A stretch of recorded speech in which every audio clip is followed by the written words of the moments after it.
friend aina sum mamna to che ai sokko dum u le do ai u do sai na ai ngang mo choin tabiu ai wari masam ni ke dugam ulake ko wari masa kui dren han yok sang no mitane ko koi angang gi phone am nei mai phone sida Redmi Note 8 Pro lo kan moi ayuk sida lai Flipkart ki ne ko iPhone 11 Pro Max to pala mar kya nam bin adu do lupa 3000 na phanga ne na notification am lak pa ko notification la kon nam mo kan Google Live page am hang to le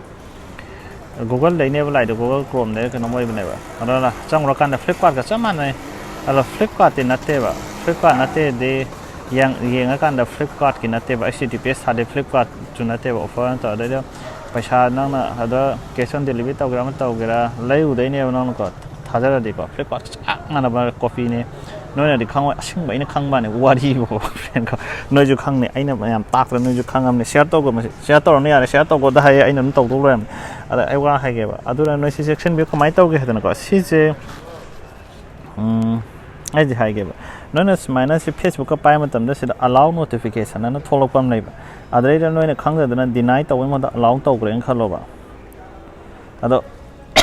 ado idina noi je notification tholok ne ba si je si kai no ai jang je si Google Chrome ne si Google Chrome ju browser hai ne na ko ado noi na smina phone je smina sum lai kan da dum samna have the steady notification am tholen ko pat na ko adre noi je kai no ne as phone iPhone do bo yok sang gira kai na offer gira kai taw da only for you kai to chang da nang chang da ji website ta sang ngai khale Flipkart ke wa thi ba adu do hoji ai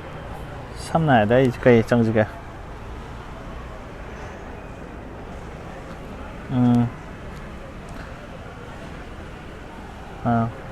Times of India da kai nom chang je go ha ja wari ma ko Times of India sida sai da ma di yaw bu yaw tre sida notification tak kai want to send notification kai to lom thok kom yorok ne ba khang na Chrome sida ado se NI news ela news sida ama thok ko ut ken to ne ba sai notification on na nam ga do ne ba ko adu do noina nam mu dai ne allow mu ta adu wam hai ge si sang ga ne si settings dai tak ke ba si doi kari kari on to le ge do khang na ba ni ko ai hai sa friend si sang o notification ji sang o ko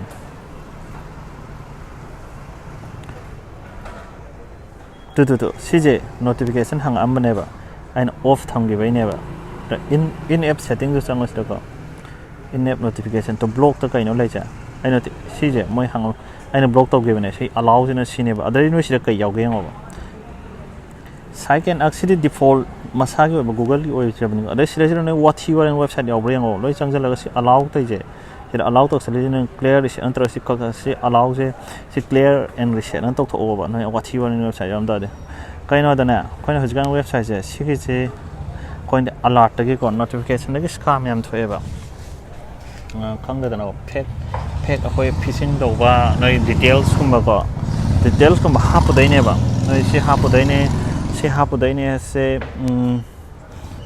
noi akhang mo noi bi khang mo ni ko ado id sum video sem ba dagi ai ni am thaja da ba ko noi educated ka hai do